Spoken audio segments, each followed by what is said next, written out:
नमस्कार, प्रणाम। कैसे हैं आप सभी? उम्मीद करते हैं जहां भी होंगे अच्छे होंगे और अपने अपने कार्यों में लगे होंगे। आज की वीडियो में हम लोग वर्ग 10 क्लास 10th के एसएसटी सामाजिक विज्ञान के भूगोल बुक का पहला चैप्टर का जो क्वेश्चन है संसाधन के वर्गीकरण को देखेंगे। इस वीडियो में आप जो है संसाधन के वर्गीकरण को पूर्णतः समझ जाइएगा। इसी के लिए आप वीडियो में बने रहिए। चलिए, सबसे पहले बात है कि संसाधन किसको कहते हैं, किसे कहते हैं संसाधन। तो सिंपल वे में समझ लीजिए कि उपयोग में आने वाली वो हर चीज, मानव उपयोग में आने वाली वो सभी चीजें जो है संसाधन है।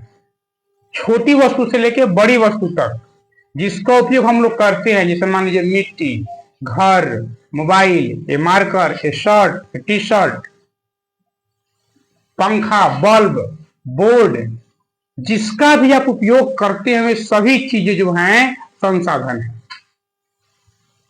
ये समझ लीजिए कि हम लोग जो है अपने चारों तरफ संसाधनों से ही घिरे पड़े हैं।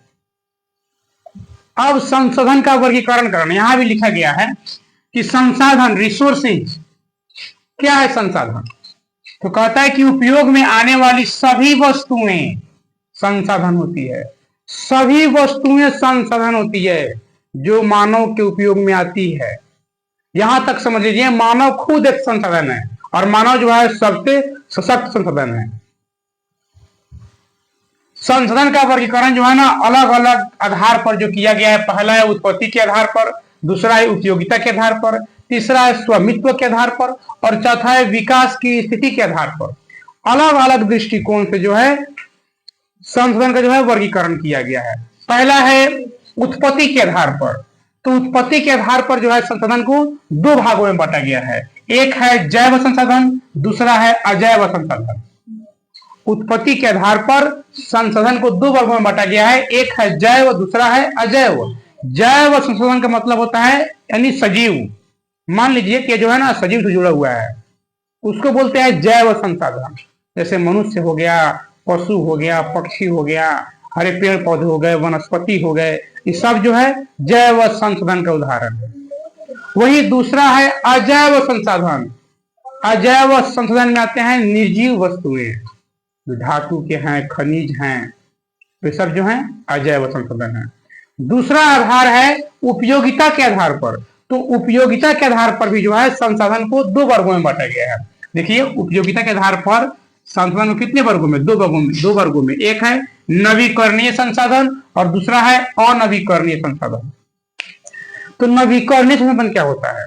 वैसा संसाधन जिसका आप बार बार उपयोग कर सकते हो, चाहे एक बार उपयोग करने के बाद पुनः उसको उपयोग में लाया जा सके, उसको बोलते हैं नवीकरणीय संसाधन। जैसे नवीकरणीय संसाधन हो गया जिसको हम लोग बार बार उपयोग में लाते हैं। उसके बाद में आता है अनवीकरणीय संसाधन।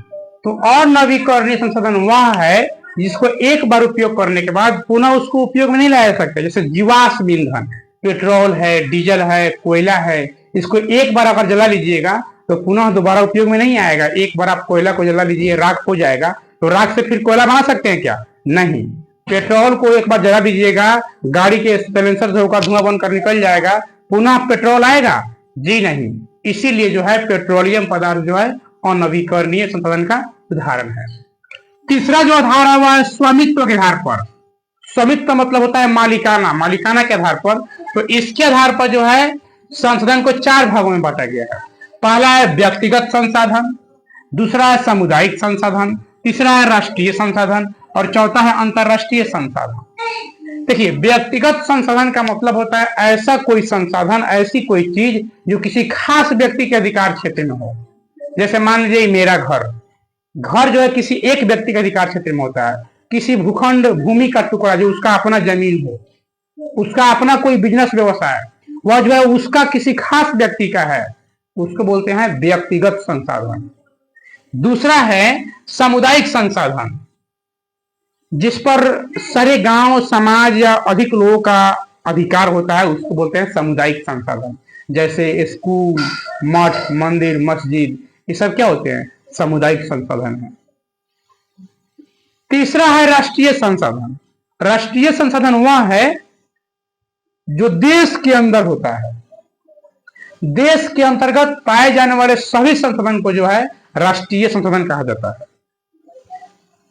भारत देश के अंदर जितनी भी मटेरियल हैं, पदार्थ है, पहाड़ है, खनिज हैं, घर है, महल है, नदी है, तालाब है, पानी है, सब जो है राष्ट्रीय संसाधन के अंतर्गत आएंगे। और चौथा है अंतरराष्ट्रीय संसाधन। ऐसा संसाधन जो देश के बाहर हो उसको बोलते हैं अंतरराष्ट्रीय संसाधन। जो भारत देश के बाहर हैं उनको क्या बोलते हैं? अंतरराष्ट्रीय संसाधन। आखिरी और लास्ट है विकास की स्थिति के आधार पर जो है संसाधन का वर्गीकरण किया गया है। तो इस आधार पर जो है 4 प्रकार के पाए जाते हैं संसाधन। पहला है संभाव्य संसाधन। देखिए, जो संभाव्य संसाधन है उसके उपयोग में लाए जाने की संभावना होती है। हो सकता है अगर उसको कुछ तकनीक द्वारा काम करे तो संसाधन जो है मानव उपयोग में आ सकता है, उसको बोलते हैं संभाव्य संसाधन।